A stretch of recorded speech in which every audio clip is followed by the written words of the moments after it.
Herzlich willkommen. Haben Sie während der Pandemie Umarmungen vermisst? Oder hoffen Sie ganz im Gegenteil, dass diese Küsserei und Drückerei bei der Begrüßung gar nicht mehr zu unseren Gewohnheiten zurückfindet? Der Mensch scheint ein Wesen der Berührung zu sein. Nicht nur körperlich, sondern auch seelisch und geistig. Doch was berührt uns? Und was wollen wir berühren? Wessen Nähe suchen wir in Wahrheit? Die Nähe des unberührbaren Gottes oder einfach des Nächsten? Und was geschieht, wenn die Berührung fehlt oder wir zur Berührung genötigt werden? Darüber spreche ich heute mit Anne Koch, Professorin für Religionswissenschaft an der Universität Freiburg im Breisgau, und Wilhelm Schmidt, Philosoph und Autor. Schön, dass Sie da sind. Beginnen wir mit dem Unmöglichen, Herr Schmidt. Wie würden Sie einem Wesen, das die Berührung nicht kennt, das heißt über alle anderen Sinne verfügt, aber nicht über den Tastsinn, die Erfahrung der Berührung erläutern? Ich würde höflich fragen, darf ich mal? Und würde dann mal erstmal nur über die Schulter streicheln, vorausgesetzt, dieses Wesen hat eine Schulter. Ja, nehmen wir an, ja. Und dann würde das Wesen möglicherweise sagen, oh, das tut gut, mach weiter. Dann würde ich mich ein bisschen weiter vorwagen. Schau mal, würde ich sagen, das ist Berührung. Das heißt, Sie würden es nicht versuchen, sprachlich diese Erfahrung zu vermitteln, sondern durch die Aktion selbst? Also wenn die Berührung erst sprachlich vermittelt werden muss, ja. Das kommt ja auch zwischen Paaren, so höre ich vor, dass die sprachlich vermittelt wird. Nee, macht's mal praktisch, würde ich sagen. Ah, ja. Und dann könnt ihr hinterher ja drüber reflektieren. Und was ist mit einem Wesen, das überhaupt nicht berührbar ist, also diesen Tastsinn nicht kennt? Dann müssen Sie irgendwie ihm das doch vermitteln. Es wäre ja ein Wesen. Insofern wäre es mit Sicherheit durchdrungen von Energie, denn anders können Wesen nicht Wesen sein. Also würde ich ein Energiepaket rüber schicken und dann mal gucken, wie das Wesen aufleuchtet. Ja, ja. Das würde dann heißen, es ist von meinem Energiepaket berührt worden. Schön. Lassen Sie uns gerade am Anfang in eine ganz besondere Welt für eine Weile eintauchen, wo Berührung beinahe das einzige Kommunikationsmittel ist. In die Welt der Menschen, die taubblind sind.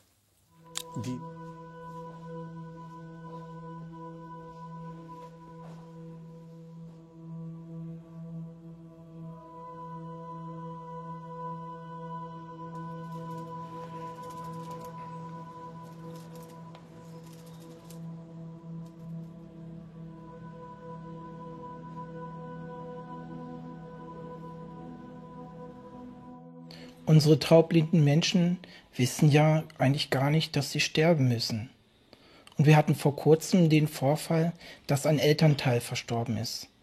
Und der Roland hat seinen Vater total lieb gehabt. Und wir mussten dann überlegen, wie machen wir das, und sind dann mit ihm einen Tag vorher, vor der Beerdigung, zu ihm gefahren, dass er sich verabschieden kann. Und als wir dann unten angekommen sind, haben wir den Raum gemeinsam betreten, und ich habe ihm dann die Möglichkeit gegeben, dass er erst einmal den Sarg in aller Ruhe abtasten darf, und dann habe ich ihm gezeigt, wo das Gesicht ist von seinem Vater, und er konnte das dann auch vorsichtig abtasten, und ich habe mich dann ein wenig zurückgenommen und ich habe ihn dann beobachtet, und er hat dann total liebevoll das Gesicht befühlt, und das hat er eine ganze Weile gemacht, und irgendwann bin ich dann zu ihm gegangen und wir haben dann auch wieder den Raum verlassen. Und seitdem hat er nie wieder auf seinen Vater gewartet. Ja, liebe Frau Koch, wir sehen oder hören über Menschen, die ja nahezu auf diese Berührung reduziert sind. Welche Frage drängt sich bei Ihnen auf, wenn Sie an diese Menschen denken? Ja, die Frage ist, wie weit das Begreifen dann über den Tastsinn, über das Haptische, über das Taktile dann bei diesen Menschen gehen kann. Also in dem Film sah man ja sehr schön, wie sogar Leblosigkeit, solche abstrakteren Begriffe, dass jemand verschwindet, mit dem man eine enge Bindung hat, ein menschliches Wesen, dann nicht mehr zu der Welt gehören kann.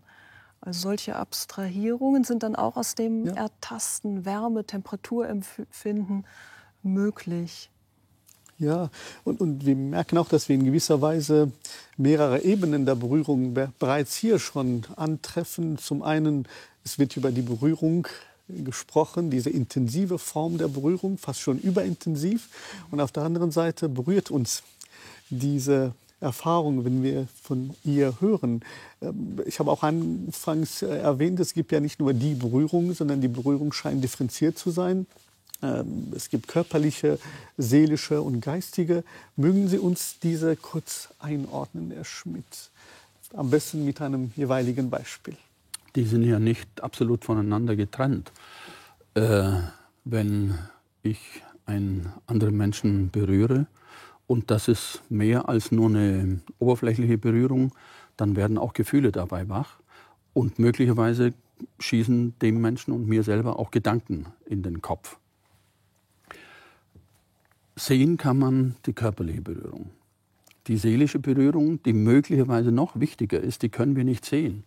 Aber die hat ganz sicher mit den Energien zu tun, die uns durchs Leben tragen, die uns mit dem Ende des Lebens verlassen, die schwerlich zu bestreiten sind, die teilweise auch zu benennen sind.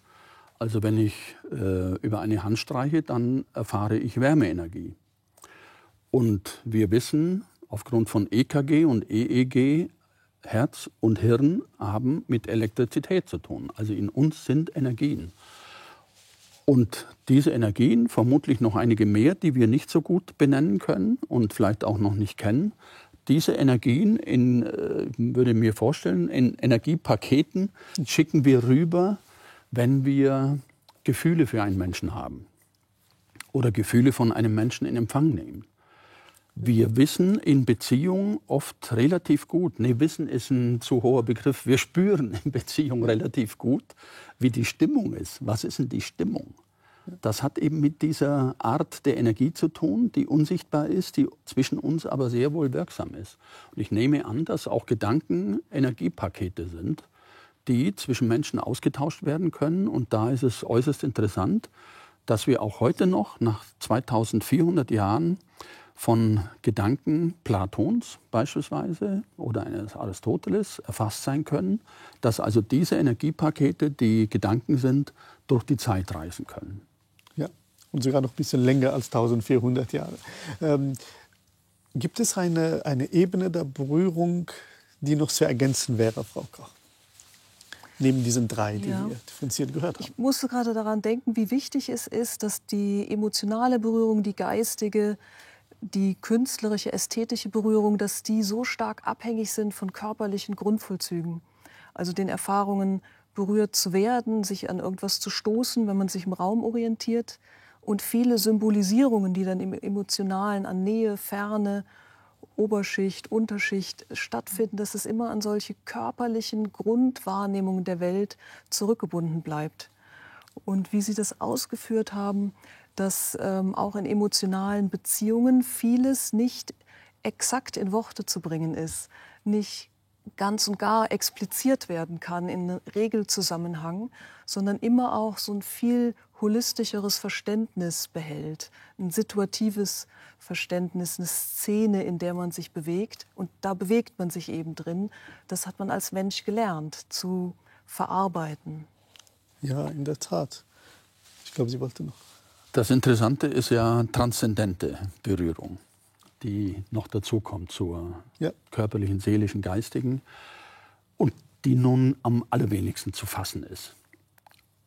Und Religionen scheinen sich dann darauf verlegt zu haben, schon relativ früh, aber doch Berührungen einzuführen, um die transzendente Berührung erfahrbar zu machen. Also zum Beispiel durch aufgelegte Hand. Die einzige Möglichkeit wahrscheinlich, um transzendente Berührung in den Horizont zu bringen, der uns zugänglich ist. Und das ist nun mal der fassbare Horizont. Transzendente Berührung, kann ich mir vorstellen, ist eine Berührung, der Energie, die nicht nur uns im Leben durchzieht und nicht nur unseren Planeten durchzieht, sondern die den ganzen Kosmos durchzieht. Schwerlich zu bestreiten, das ist so. Und da kommt noch dunkle Energie dazu, die wir nicht genau kennen. Da wird also in Zukunft noch sehr viel zu erforschen sein.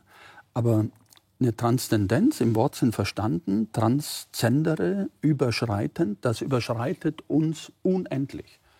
Und dieses unendlich Überschreitende zu spüren, in Gefühlen, in Gedanken und vermittelt durch eine körperliche Berührung, das ist vermutlich dann transzendente Berührung. Darf ich Ihnen widersprechen? Weil mir gerade die Setzung von Transzendenz, das, was überschreitet, ja gerade den Gedanken vermittelt, es eben alles zu sein, aber nicht berührbar. Das ist ja gerade ein Begriff der Distanz und gerade nicht ein Begriff der Nähe, die sonst jede Form der Berührung auch suggeriert. Wie können wir also überhaupt von einer transzendente oder spirituelle, wäre dann geistige oder metaphysische oder diese Begriffe überhaupt im Sinne der Berührung sprechen, wie es die Religionen aber augenscheinlich tun? Ja, also mein Zugang als Religionswissenschaftlerin wäre jetzt da zu sagen, Religionen sind Teil von Kultur. Und als Kulturwesen symbolisieren wir viel und brauchen auch Materialisierungen für Abwesendes. Gegenstände, Bilder, Haare, irgendetwas, das für andere Personen steht oder auch für etwas, dem wir Bedeutung zuschreiben, aber was nie sichtbar ist oder sichtbar wird. Diese Imaginationskraft, auch die ist rückgebunden an diese verkörperte Kognition und hat von daher ganz viele wichtige Kategorien bekommen. Aber wie sehr das dann eine Wirklichkeit ist, die alles durchzieht, das wären ja dann sehr metaphysische Aussagen. Das würde ich jetzt eher von der Richtung beschreiben, dass da verschiedene Gruppierungen bestimmte Bedeutungszuschreibungen machen, sich auf Zeichen einigen, die dann für sie etwa eine bestimmte Gottheit repräsentieren oder eine bestimmte Kraft im Universum oder schädliche Kräfte, die man dann abwehren möchte, indem man Gegenstände am Körper trägt, die man anfassen kann, wo man sich seiner selbst versichert, die man der Kraft vielleicht sogar entgegenhalten kann. Also da gibt es ja, die Religionen benutzen ja sehr, sehr stark das Berühren, um was abzuwehren, sich zu vergewissern. Bleiben wir einfach erst einmal bei dem Christentum. Jesus scheute eigentlich kaum Berührungen. Er nahm Kinder in seinen Armen, wusch die Füße seinen Jüngern, er berührte Menschen, Blinde, um ihn sozusagen Heil erfahren zu lassen. Was für einen Stellenwert hat die Berührung explizit für das Christentum? Also in diesen literarischen Zeugnissen, die wir haben über diese Gestalt, ist in der Tat sehr oft von Berührung die Rede. Nachdem Religion Teil von Kultur ist, ist es wichtig, da auch den Kontext sich anzuschauen. Wie hat man im Vorderen Orient sich berührt? Wie, in welcher Schicht gab es welche Formen der Berührung? Wie nah hat man aneinander geschlafen? Wie hat man zu Tisch gesessen? Das macht ganz viel für eine Berührungskultur aus, welche Nähe da ist. Von dieser literarischen Gestalt, da wird sehr deutlich beschrieben, wie sie sich von Personen berühren lässt, obwohl das bestimmte Codes, wer darf berühren, wer darf wen berühren, gebrochen hat. Und das hat dann alles natürlich eine Aussage, dass diese Gestalt bestimmte Exklusionsmechanismen überwunden hat und mehr Menschen hineinnehmen möchte in den Geltungsbereich ihrer Botschaft. Also das fällt sehr stark auf. Und dann ist diese Gestalt eine Heilerperson auch. Und in Bezug auf das Heilen, das zieht sich wirklich durch in vielen Kulturen, da ist das Berühren extrem wichtig. Also dieses bei Totenerweckungen, Körper auf Körper, Nase auf Nase, bei Einheitserlebnissen, der Einsatz von bestimmten Substanzen, Körpersubstanzen, Speichel zum Beispiel, Lehm, Heilmittel, die man an bestimmte Körperzonen aufträgt. Religionen sind ja nicht vom Himmel gefallen, wenn ich mir die Bemerkung erlauben darf. Das dürfen Sie als Philosoph auf jeden Fall. Soll heißen, die beruhen auf menschlichen Erfahrungen. Und es ist eine menschliche Erfahrung, die jeder von uns auch machen kann, dass wir uns in gewisser Weise auch heilen können durch Handauflegen. Also geht auch mit einem selbst. Ja. Ich habe das mal gemacht, als ich Zahnschmerzen hatte und kein Zahnarzt in der Nähe war. Die Hand aufzulegen mildert den Schmerz. Das ist keine endgültige Heilmethode. Irgendwann muss schon noch der Zahnarzt dazukommen. Aber das ist erstmal, oder Eltern kennen das Phänomen, dass Kinder, früher war das jedenfalls so, dass Kinder mal hinfallen durften und sich das Knie aufschlagen durften. Heute werden die im Flug schon aufgefangen. Aber als das noch der Fall war, nostalgische Erinnerung, kommen die Kinder gelaufen, fliegen in den Arm ihrer Eltern und es vergeht vielleicht 1-2 Minuten und dann rennen sie davon. Das Blut läuft noch runter vom Knie, aber sie sind subjektiv geheilt. Und dazwischen liegt nur die Umarmung durch die Eltern. Es hat sehr lange gedauert, bis Wissenschaft dahinter gekommen ist, was da eigentlich geschieht. Dieses Wissen ist nicht sehr viel älter als 30 Jahre. Bis dahin war es einfach nur Erfahrungswissen. Aber seither ist klar, bei Berührung werden Endorphine frei. Und Endorphine sind nun mal sind ein Betäubungsmittel, das eingesetzt werden kann, um Schmerzen zu betäuben. Eine der Wirkungen. Also sehr früh, auch als Menschen noch nicht wussten, was Endorphine sind und diverse Hormone, die bei Berührung frei werden, sehr früh, schon vor Tausenden von Jahren, wurden die Phänomene beobachtet und die wurden eingebaut in einen religiösen Kontext. Ich verstehe. Das heißt, im Grunde genommen würden die sagen, dass Religionen sich dieser Erfahrung bedienen, in gewisser Weise, was eine zutiefst menschliche Erfahrung ist der Berührung, um dann ihre eigene Botschaft da hineinzubringen. Sie können das aufgreifen, verstärken, was gesellschaftlich gilt, oder sogar subversiv sein oder in Opposition gehen zu bestimmten Berührungsweisen. Also weil Berührung ja diesen Bedeutungsüberschuss hat der sozialen Nähe und Bindung, gibt es da ganz viele Gestaltungsmöglichkeiten. Können Sie einige Beispiele aus anderen religiösen Formen geben, religiösen Kulturen, wie Sie sagen, jenseits des Christentums, wo Berührung spezifisch sichtbar wird? Ja, also wenn wir in die Gegenwart schauen, da hat sich ja mit der zweiten Moderne das religiöse Feld noch mal sehr stark gewandelt.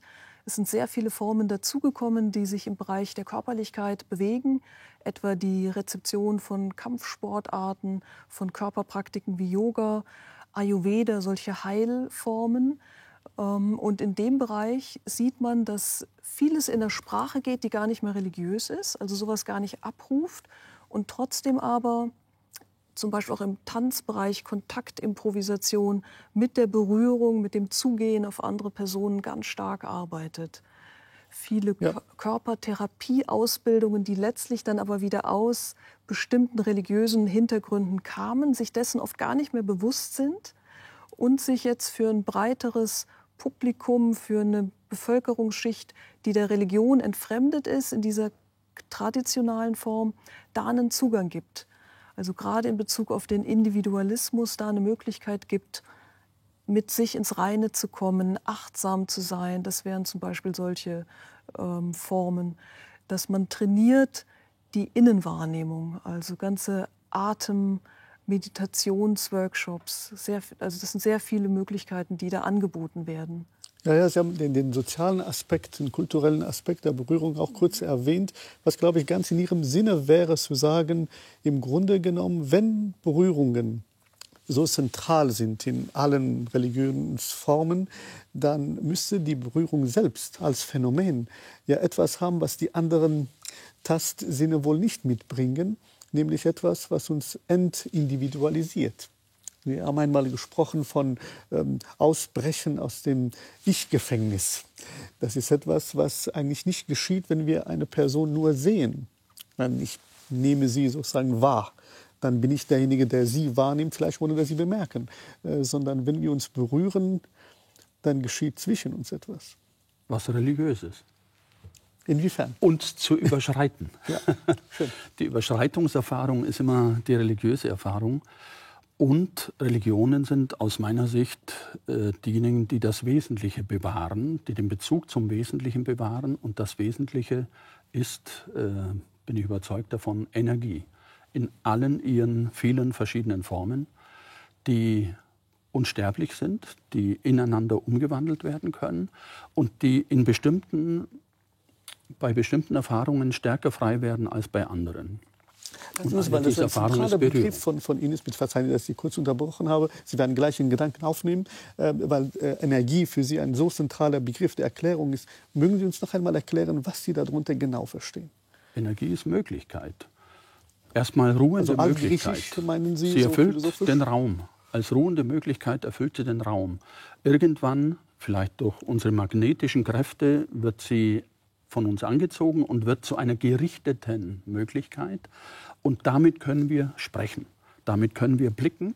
Das ist das Typische, was Tote nicht können. Sie können nicht blicken, sie können nicht sprechen, weil die Energie aus ihnen entwichen ist. Und Berührung ist nun mal eine Möglichkeit, wunderbar Energie zu erfahren. Schon in der Berührung mit sich selbst, aber noch sehr viel mehr in der Berührung mit anderen Wesen und speziell mit anderen Menschen, können wir über Berührung Energien austauschen. Und das geschieht so rasch, dieser Energieaustausch, dass wir beide, wenn es zwei sind, über weit mehr Energie verfügen als einer für sich allein. Das ist eine transzendente und ich möchte sogar sagen religiöse Erfahrung. Denn wenn Sie mal zum Beispiel Liebende fragen nach dieser Erfahrung, beschreibt das doch mal, dann werden die sagen, das ist göttlich. Ja, höchstes Attribut, das ist göttlich. Ja, es ist eine göttliche Erfahrung, nämlich eine Erfahrung von Energie. Und die kann man nun einkleiden in Geschichten, eben die Geschichten, die von Jesus überliefert sind. Und diese Geschichten kann man weitererzählen. Menschen lieben Geschichten, das ist vollkommen in Ordnung.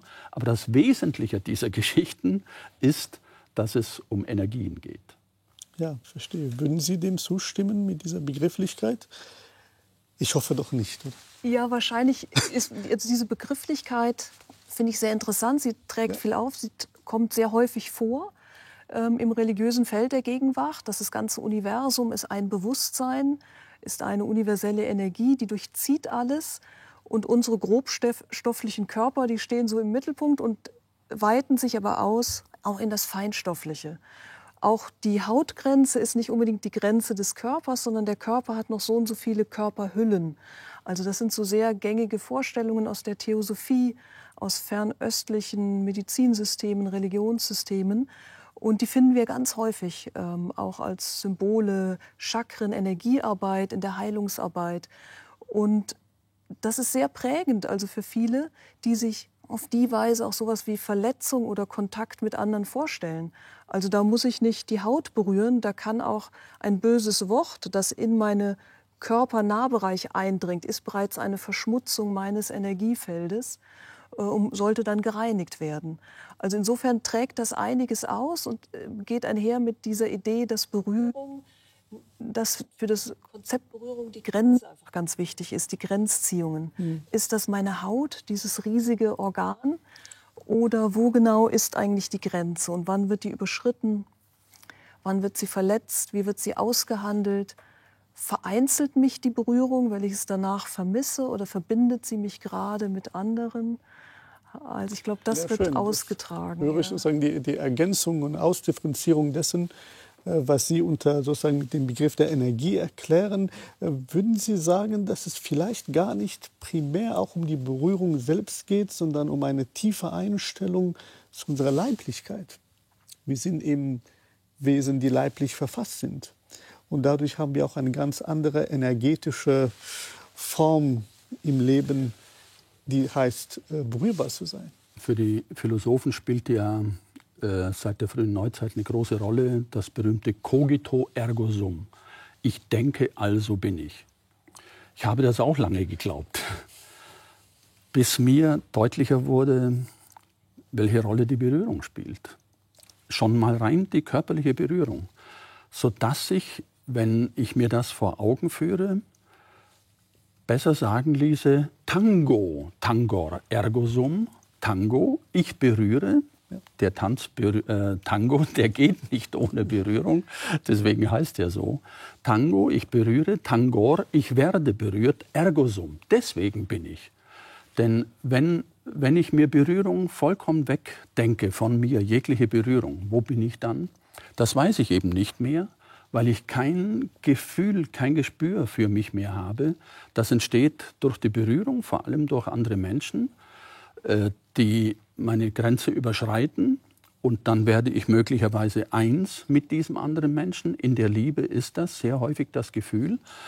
Aber die missliche, schmerzliche Erfahrung, dabei kann es nicht bleiben, nicht innerhalb des Lebens, sondern irgendwann entsteht das Bedürfnis wieder nach Grenzziehung, sodass wir bei der Berührung ständig mit dem Problem leben müssen, wann spielt mein Ich wieder eine Rolle. Ja, ich verstehe Sie, glaube ich, gut. Das haben Sie auch in Ihrem Buch von der Kraft der Berührung auch noch genauer verdeutlicht, warum Sie gerade dafür plädieren, dass diese neuzeitlichen Ideen stammen von Descartes. Ich denke, also bin ich, nicht zutrifft für das Selbstsein. Und doch würde ich gerne ihr kritisch noch einmal nachfragen, ob das wirklich so ist. Denn wir können ja auch uns in der Berührung täuschen. Also wenn Descartes sozusagen nicht gerade sich verleiten lässt, diese Formen der Selbsterfahrung als fundamental anzusehen, dann hat er zumindest die Begründung zu sagen, ich kann in jeder Form der zwischenmenschlichen Erfahrung getäuscht werden. Ich kann meinen, berührt zu haben, wie wir auch im Traum zum Beispiel viele Berührungen erfahren, aber das war alles nur Illusion. Das Einzige, was beim Ganzen sich durchhält, ist, dass ich denke. Er kann ja nicht denken, wenn er nicht körperlich da ist. Also die Voraussetzung des Denkens ist das körperliche Sein. Und das körperliche Sein erfahre ich am intensivsten durch Berührung. Zum Teil durch Selbstberührung, aber in weit höherem Maße durch Berührung durch andere und Berührung von anderen. Und dann existiere ich. Und wenn ich körperlich existiere, dann kann ich noch das Denken einschalten und kann darüber reflektieren. Aber reflektieren ohne körperliches Sein kann ich mir ehrlich gesagt nicht vorstellen. Ja, ich glaube, diese Wertschätzung von Berührung, von Körperlichkeit, die wir seit einigen Jahrzehnten haben in der Wissenschaft, in der Gesellschaft, musste vielleicht erstmal durch diese Sinnesskepsis hindurch. Also dass man erkannt hat, wie sehr Wahrnehmung unsere Weltkonstruktion mitprägt. Also Descartes hat ja auch Schriften über die Optik, über das Auge. Descartes wusste bereits, dass auf der Netzhaut die Bilder auf dem Kopf stehen. Und das war natürlich dann Anlass zu fragen, wie zuverlässig sind eigentlich unsere Sinne oder wo kommt eigentlich die Setzung von Welt her, das, was ich als Wirklichkeit erlebe. Und gerade weil das alles so relativ und auf unser menschliches Sinnessystem zurückzubeziehen ist, gerade deshalb kann ich inzwischen ein weiteres Konzept von Cogito haben. Denn inzwischen versteht man unter Kognition ja sowohl das Emotionale als auch das Sinnliche. Das ist ja gar nicht zu trennen in unserem zentralen Nervensystem, in dem Nervensystem, das alle unsere Organe, unsere Haut innerviert. Das ist eine Einheit. Also, dass wir das trennen von Sinnessystemen, vom 6., 7. Sinn sprechen, das ist ja nachträglich in der Sprache. In der Verarbeitung ist das immer schon intermodal.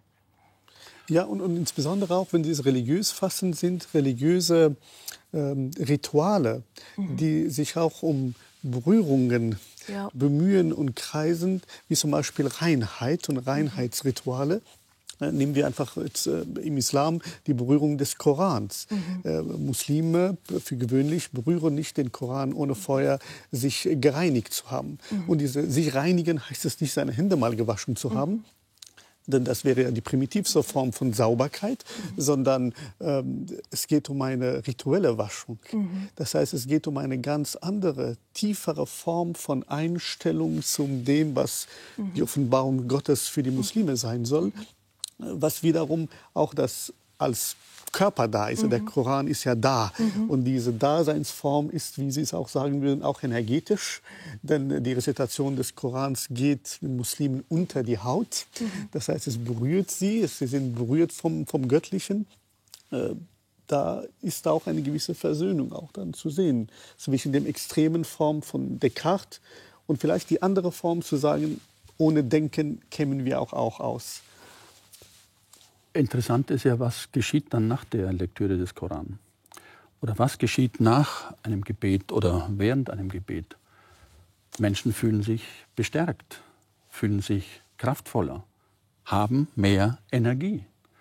Also indem sie das Transzendente berühren, soll heißen, sich wieder mit dem Wesentlichen befassen, gedanklich und in Gefühl, öffnen sie die Tore für diese Energie, die im Prinzip immer da ist. Es liegt nur daran, dass wir uns auch öffnen dafür. Menschen, die diese Öffnung aus irgendwelchen Gründen nicht zustande kriegen oder auch nicht zustande kriegen wollen, müssen mit den bescheidenen Energien leben, die ihnen dann übrig bleiben. Und das ist in der Regel zu wenig fürs Leben. Und ich möchte auf ein Phänomen noch aufmerksam machen, dass Menschen, die sehr viel Berührung erfahren, in berührungsstarken Beziehungen, von Kindheit an und später eben in der Liebe, dass diese Menschen selten am Sinn des Lebens zweifeln. Kann es sein, dass die Berührung den Sinn des Lebens vermittelt? Und wenn ja, wie geht das? Wenn ja, dann geht das, indem über die Berührung Energie erfahren wird und dann ein Mensch kraftvoll und zuversichtlich leben kann.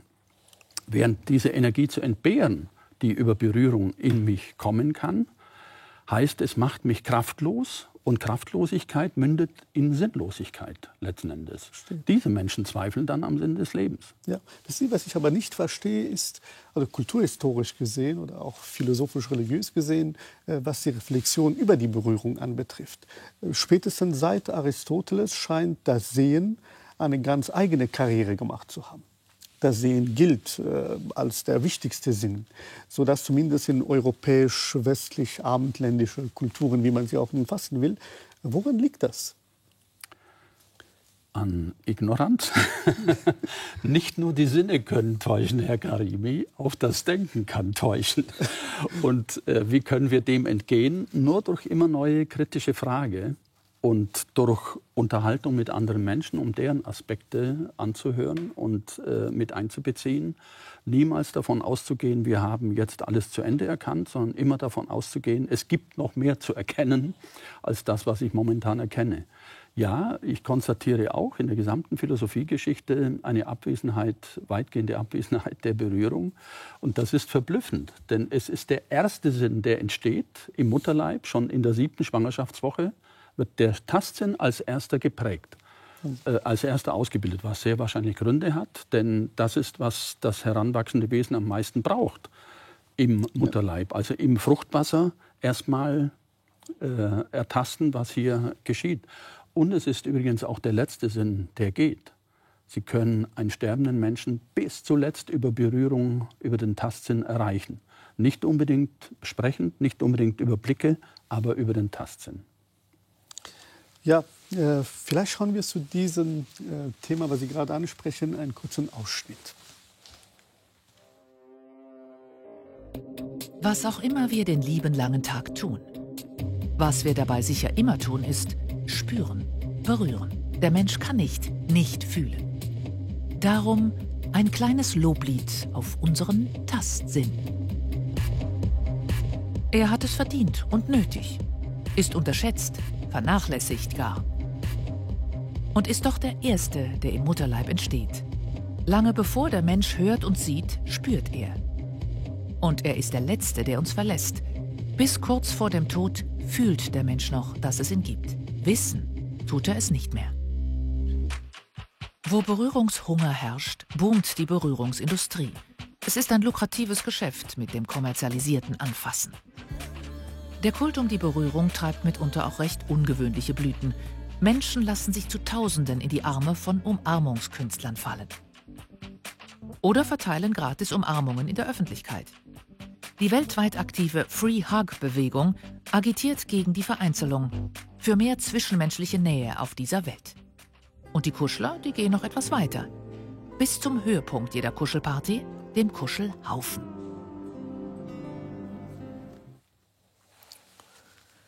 Ja, Herr Schmidt, Hand aufs Herz.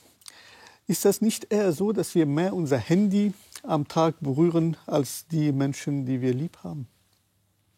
Ja, das ist so. Aber ich möchte dem doch was abgewinnen, weil ich beobachte an mir selbst und an anderen, wie sie mit ihrem Smartphone umgehen. Sie streichen darüber und sie tasten ganz vorsichtig darauf.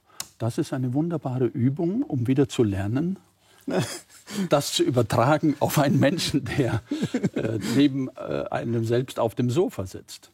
Wunderbar. Ihr habt also jetzt zärtliche Berührung gelernt. Ja.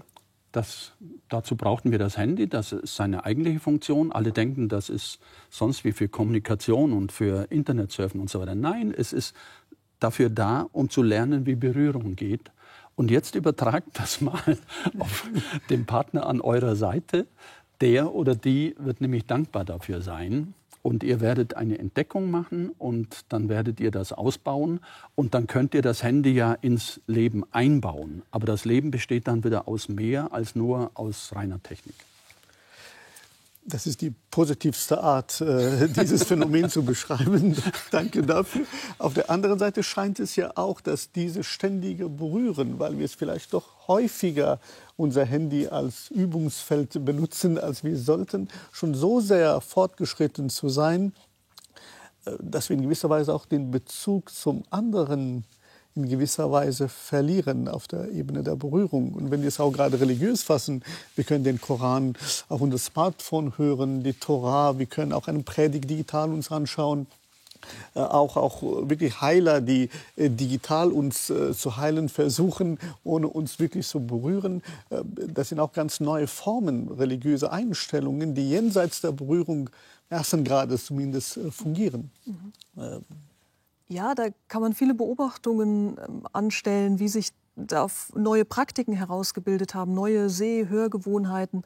Eine Folge ist, dass sich ganz andere Netzwerke bilden, also dass über einen bestimmten Musikstil zum Beispiel, der dann in diesen digitalen Medien genossen wird, weltweit anders Szenen zusammenfügen. Das bleibt natürlich ambivalent, weil Forschungen zeigen in Bezug auf Berührung, Heilung, dass das nicht diese Intensität entwickelt, nicht diese körperlichen Reaktionen auslöst. Gleichzeitig ist so ein Handy, das man bei sich führt, etwas, das mir auch Orientierung gibt in der Welt, das mich durch die Stadt führt, das mich die Zeit wahrnehmen lässt, in Kontakt bleiben lässt. Also es ist ein sehr ambivalenter Befund, der da auch sehr ambivalente Folgen eben für Religionen hat.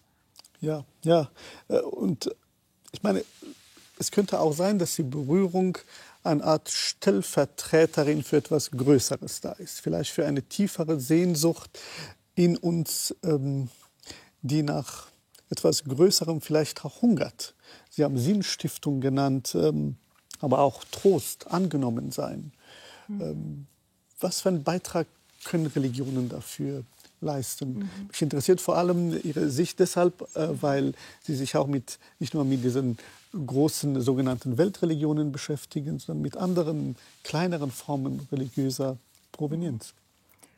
Genau, mit vielen alternativen Formen, mit säkularen Formen, in denen man etwa in solchen Kontaktmöglichkeiten geht, in Berührung, Heilung, Körperpraktiken, Sport würden manche das sehen, aber oft wird das ja zum Einstieg dann, dass man auch in Meditation, Körperreinigungen, in solche Dinge weiter vordringt.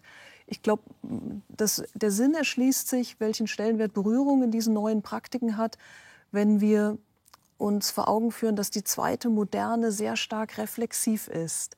Also wir als Subjekte in diesen postindustriellen Gesellschaften, wir müssen über alles Mögliche Rechenschaft ablegen. Wer wir sind, wie wir für uns sorgen, welche Prävention wir in Bezug auf unsere Gesundheit treffen. Und da ist jetzt dieses Berührtwerden, in einem guten Berührungsbiografie zu stehen, noch eine weitere Aufgabe geworden. Also es gehört zur Selbstsorge und es hat Chancen und es hat gleichzeitig eine Bürde, dass ich das jetzt auch noch mich drum kümmern muss. Werde ich genug berührt? Bin ich psychisch gesund und intakt, weil ich entsprechende Berührungen habe? Bin ich authentisch, weil ich andere in einer ehrlichen Weise berühre, weil ich sichtbar mache, welche Gefühle ich habe und die sich dann so auch ausdrücken. Das überfordert viele oder manche wollen das auch gerne optimieren, wie sie sich zeigen. Und deswegen entsteht diese Nachfrage nach Workshops, nach Wochenenden, nach Ausbildungen, etwa in Körpertherapie und so weiter, um diese starke Energie des Berührens, um mit der gut umzugehen. Aber das ist der Preis der Modernisierung. Modernisierung heißt Befreiung. Befreiung von Normen, von vorgegebenen Normen, nicht zuletzt der Religion, der Tradition, der Konvention.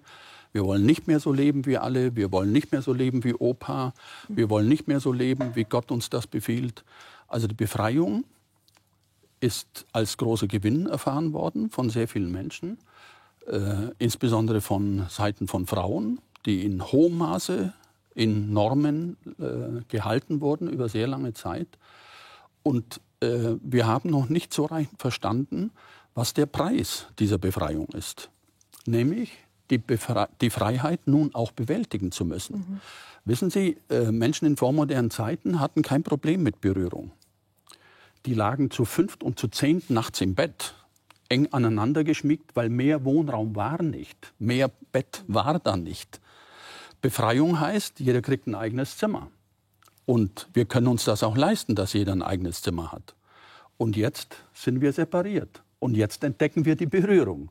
Und jetzt ist es eine schlimme Arbeit, die wir auch noch machen müssen. Ja. Nein, ich würde sagen, es ist eine freudige Arbeit. Es ist die Arbeit der Freiheit, die wir auf diese Weise vollziehen, indem wir uns eben nicht nur befreien, sondern dieser Freiheit nun auch eigene Formen geben. Eigene Formen. Das sind jetzt die Formen, die wir selbst ausfindig machen können.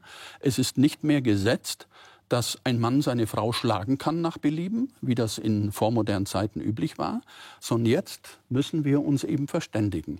Welche Berührung zu welcher Zeit, ja, das ist erstmal sehr, sehr anstrengend. Ich sehe das auch so, aber letzten Endes werden wir in den Formen der Freiheit leben können, die wir wollen. Also ich glaube nicht, dass es jemals ein unschuldiges Berühren oder ein natürliches Berühren gab, sondern das zeigen ja viele Tabuisierungen, ganz klare auch Anleitungen für Sexualität, für Reinheit in verschiedenen Kulturen, Religionen. Das ist immer schon reguliert worden, weil es eben diese Kraft und diese Gefährlichkeit hat, mit der Emotionalität Dinge durcheinander zu bringen oder auch dieses Verletzungspotenzial hat. Was sich verändert hat, dass ausdrücklicher darüber befunden wird und vielleicht auch weniger kollektiv eine Form gefunden wird, sondern Einzelne eher für sich entscheiden müssen, auch je nachdem, in was für einem kleineren Kontext, ob urban oder ländlich, in was für einer Familienform, in was für einer sexuellen Orientierung, auch da haben wir ein viel breiteres Spektrum inzwischen, sie leben. Also es ist der Preis der Moderne, es ist eine Bürde, es ist zugleich natürlich auch eine Chance da, die Individualität stärker zu verwirklichen. Aber ich glaube, diese Kollektivformen, die man sich ja auch nach Corona eventuell wieder wünscht, dass wir wieder einen größeren Konsens haben, eine größere Selbstverständlichkeit, wie begrüßt man, wie sind so gewisse Situationen zwischenmenschliche organisiert, die ist nicht mehr so stark wie natürlich in einer vorindividuellen Gesellschaft.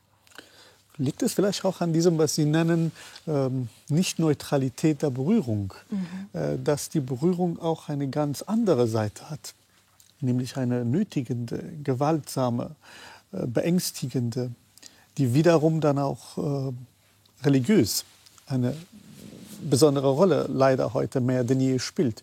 Aber bleiben wir erst einmal bei dem Profanen.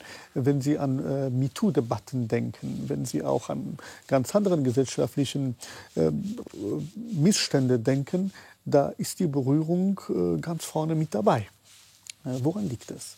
Oder gibt es, wie würden Sie diese andere Seite der Berührung beschreiben? In der Vorbereitung dieser Sendung hat mich eine kluge Praktikantin darauf aufmerksam gemacht, ob das Wort hier genau hier passend ist, ob man nicht viel mehr von Anfassen, von Krapschen, von was auch immer sprechen soll und nicht von Berührung. Es ist immer das falsche Wort.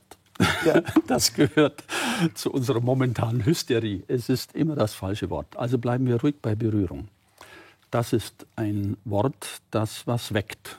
Anfassen weckt nicht viel. Berührung ist es.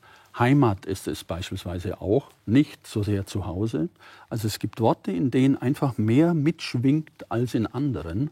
Und dem entkommen wir nicht dadurch, dass wir das Wort einfach zur Seite stellen. Nein, wir bleiben bei Berührung. Und dann ist es einfach, scheint mir, grundsätzlich so, es gibt keine rein positiven Phänomene. Es gibt auch keine rein negativen Phänomene, Soll heißen, auch in sowas Positivem wie Berührung steckt auch was Negatives. Und das ist nun mal, dass sie eine Form annehmen kann, die dem Betroffenen nicht willkommen ist. So können wir das unterscheiden. Willkommene, erwünschte Berührung und nicht erwünschte und nicht willkommene Berührung. Und das Phänomen ist, wir können das an uns selber ja testen. Wir sind berührende und berührte Menschen. Was tut mir gut an Berührung und was nicht? Von wem tut sie mir gut und von wem nicht? Und genau so ist es umgekehrt auch. Meine Berührung tut anderen gut oder auch nicht und dem gut und jenem nicht. Und wenn ich mich beobachte, wie das bei mir ist, gewinne ich mehr Sensibilität dafür, wie das bei anderen sein könnte. Und dann kann ich vielleicht auch mal gezielter nachfragen, ist das okay, wenn ich dich begrüße, dass ich dir einen Kuss links, einen Kuss rechts auf die Wange drücke? Oder ist dir das zu viel? Oder möchtest du noch einen dritten, wie das in der Schweiz früher üblich war? Oder möchtest du lieber gar keinen Kuss? Und dann haben wir noch gar nicht gesprochen über die gewaltsame Berührung, die in früheren Zeiten üblich war. Auch als ich als Kind groß wurde, war es noch üblich, dass wir geschlagen wurden in der Schule und teilweise auch zu Hause. Und das fanden wir normal, weil der kulturelle Kontext war so. Ja. Während wir heute nicht im Traum hoffentlich nicht auf den Gedanken kommen würden, das unsererseits zu praktizieren. Insofern kann sich also die Berührungskultur in einer Kultur vehement verändern. Ja, verstehe. Und genau diese, ich meine, leider werden Kinder heute immer noch verprügelt, hier und woanders. Und Frauen berührt, wenn sie auch nicht berührt werden wollen. Und es gibt genügend auch Zeugnisse dafür, dass die Berührung uns in irgendeiner Weise auch nicht gut tut. Und schon gar nicht, wenn sie religiös geformt ist. So dass ich fast schon geneigt bin, Sie zu fragen, ob wir nicht in einer Berührungskrise der Religionen gerade sind oder uns dahin bewegen. Also die eine Berührungskrise hängt mit der MeToo-Debatte auch zusammen, dass sich da eine Normalität verschoben hat und Dinge nicht mehr als normal akzeptiert werden und auch nicht mehr verschwiegen werden, die verletzend sind, die Opfer produzieren, die missbräuchlich berührt worden sind. Das war eine Machtausübung, das war eine fehlende Kontrolle, die hier dazu führt und nicht nur im Christentum. Also wir haben das auch bei verschiedenen modernen westlichen Buddhismusformen, wo nochmal da erschwerend auch hinzukommt, dass wir da charismatische Gestalten oft haben in einer gewissen Tradition, die ein Stück weit auch mit verehrt werden und da dann nochmal bestimmte Abhängigkeitsverhältnisse zwischen diesen Personen, hierarchische Abhängigkeitsverhältnisse mit hineinkommen. Das wird aufgearbeitet jetzt in ganz vielen Gruppierungen. Das hat lange gedauert, auch in der Yoga-Szene, die ja sehr körperlich ist, wo man nochmal ganz neu auch gucken muss, was darf da berührt werden, wie muss ich mir ein Einverständnis einholen, was ist in einem indischen Kontext vielleicht anders. Also oft wurde sowas dann auch entschuldigend herangezogen für bestimmte Berührungsformen. Da ist jetzt wirklich ein anderes Bewusstsein da. Und zwar sowohl von denen, die potenziell betroffen sind, als auch die, die sowas vielleicht zu unreflektiert ausgeübt haben. Also zum Glück hat sich da eine Norm auch verschoben. Ja, und die Frage bleibt immer noch, weil er so aktuell ist, ob, wenn Sie an die Übergriffe in der katholischen Kirche, was die Kinder anbetrifft, denken, aber auch andere Formen der Übergriffe, die auch sehr zentral die Berührung auch mitträgt. Was kann man dagegen tun? Herr Schmidt, Sie haben eine kommunikative Regulierung vorgeschlagen, dass man vorher sich verständigt, was ist für dich okay, was ist für mich okay. Aber es gibt auch Religionen, die verfestigte Rituale haben, eine eigene Sozialisation haben. Es gibt nun mal diese Hierarchien. Was können wir da tun? Denn so kann es ja eigentlich insgesamt nicht weitergehen.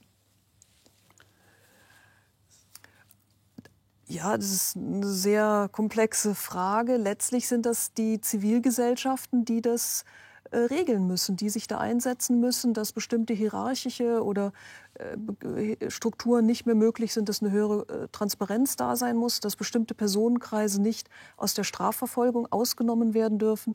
Also zum Beispiel Missbrauchsberichte in Bezug auf Sportvereine, in Bezug auf Kirchen, haben da ein ganzes Bündel an Faktoren, wie man auch pädagogisch junge Menschen darauf vorbereiten kann, wie man aufklärt darüber, wie man da eine höhere Transparenz schafft. Also da gibt es ja sehr, sehr viele Vorschläge, wie man damit umgeht. Ja. Aber es muss eine Zivilgesellschaft da sein, die sich um sowas kümmert. Wenn es abgeschlossene Gruppierungen gibt, auch in Deutschland ja bestimmte religiöse kleinere Gruppierungen, die weiter strafen, körperlich strafen zum Beispiel, muss man schauen, wie man da in eine Kommunikation geht oder welche rechtlichen Möglichkeiten man hat. Ja, in der Tat. Und gerade religiös, um es noch eine tiefere Ebene da hineinzubauen, ist durchaus reizvoll, interessant und fraglich zugleich, warum Gott, also die Frucht, um die sich alles dreht, unberührbar ist. Denken Sie an Michelangelo und seine Erschaffung des Menschen in der Sixtinischen Kapelle, wo wir zwei Energien sehen, wie Sie sagen würden, zu Recht, die zugeneigt sind, sich in irgendeiner Weise energetisch auch berühren, aber doch, es gibt eine Distanz zwischen ihnen. Aber man sieht den Funken förmlich überspringen ja, bei dieser Berührung zwischen Adam und Gott, bei der wir nicht sicher sein können, wer da wen zum Leben erweckt.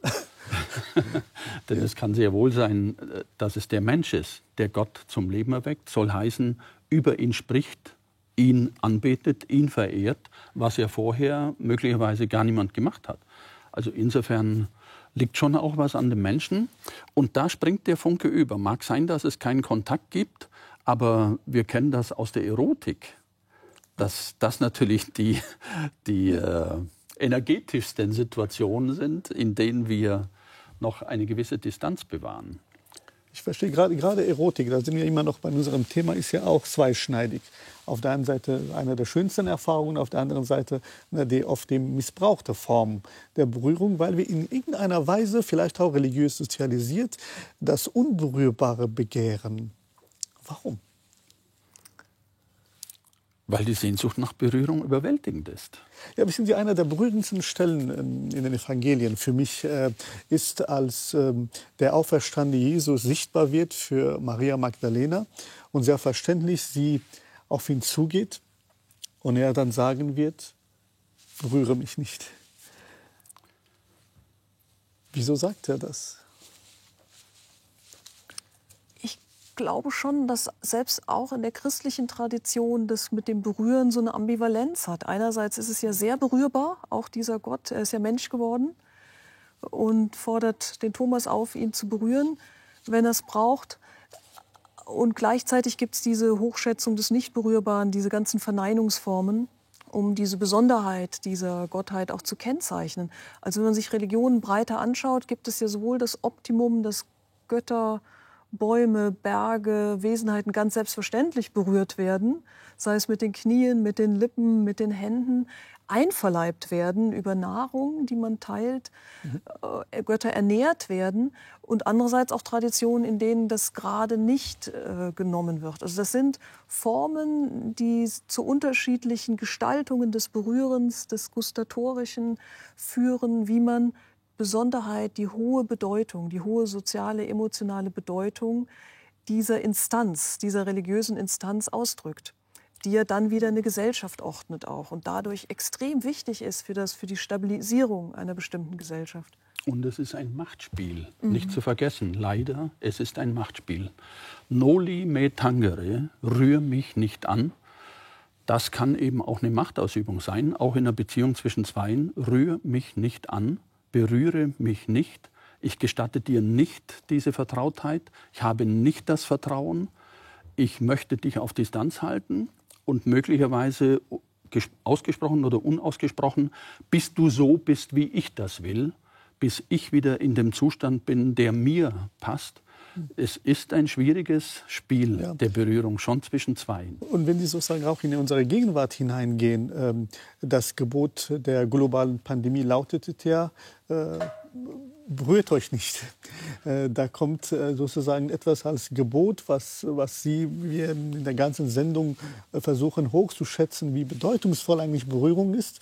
Und dann ist gerade die Berührung, die als eine Art zwischenmenschliche Gefahr sich auftut. Und zugleich wir durch die Berührung oder Berührungslosigkeit, wie Elisabeth Tadden sagt, wir doch in einer berührungslosen Gesellschaft uns doch immer mehr einfinden, wo wir doch sehr viel Sehnsucht nach Berührung haben. Aber doch, weil wir wissen, dass Berührung auch Verletzlichkeit bedeutet, uns genau das uns nicht antun wollen. Wir stehen zwischen zwei Polen und das wird sicherlich noch sehr viel stärker werden. Einerseits der überwältigende Sehnsucht nach Berührung, aus gutem Grund, weil das gibt uns Energie und das gibt uns Sinn. Das ist elementar und existenziell. Andererseits aber die moderne Behauptung, meine Freiheit, meine Autonomie, ich bestimme. Was heißt, ich bestimme, wenn der andere aber darüber bestimmen kann, ob er oder sie mir Berührung gibt oder nicht? Da gerät meine Autonomie an Grenzen und je stärker ich meine Autonomie betone, desto weniger Berührung werde ich haben. Je mehr Berührung ich habe, desto weniger werde ich meine Autonomie behaupten können. Das ist die Spannung, in der wir in moderner Welt leben und das sehe ich auch, da gehen wir noch durch schwierige Zeiten durch.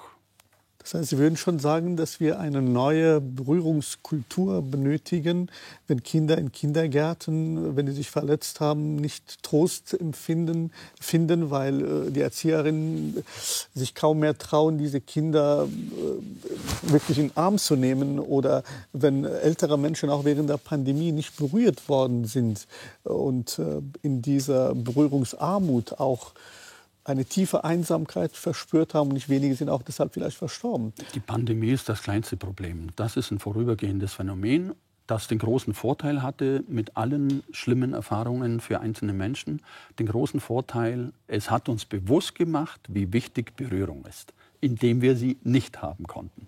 Das war nötig, die Lektion haben wir verstanden. Das größere Problem ist die moderne Welt, die eine großartige Errungenschaft ist, aber die problematische Situation mit sich bringt, eben die Spannung zwischen der einzelnen Autonomie, die in einer Vehemenz behauptet wird, wie noch niemals zuvor in der Menschheitsgeschichte, und andererseits aber dem Bedürfnis nach Berührung, nach Zusammensein mit anderen Menschen. Je mehr wir Autonomie behaupten, desto weniger werden wir dazu fähig sein. Also wie können wir das regulieren, dass wir eine Autonomie gewinnen, die porös ist? So können wir vielleicht sagen, eine poröse, weiche Autonomie, eine nachgiebige Autonomie und auf die Weise mehr Berührung zustande bekommen. Da müssen wir sicherlich hin. Wir müssen zu einer Berührungskultur. Warum müssen wir? Weil wir anders nicht existieren können. Vielen Dank für dieses schöne Schlusswort und danke Ihnen für das erhellende Gespräch. Nächsten Sonntag sehen Sie hier in der Sternstunde Religion ein Gespräch, bei dem es um ein Berührungstabu geht. Dann heißt es nämlich, Achtung, Menstruationsblut. Hier geht es nun weiter mit der Sternstunde Philosophie und der österreichischen Kabarettistin und Schriftstellerin Lisa Eckert, die besonders gerne Tabus bricht. Ihnen einen berührungsvollen Sonntag.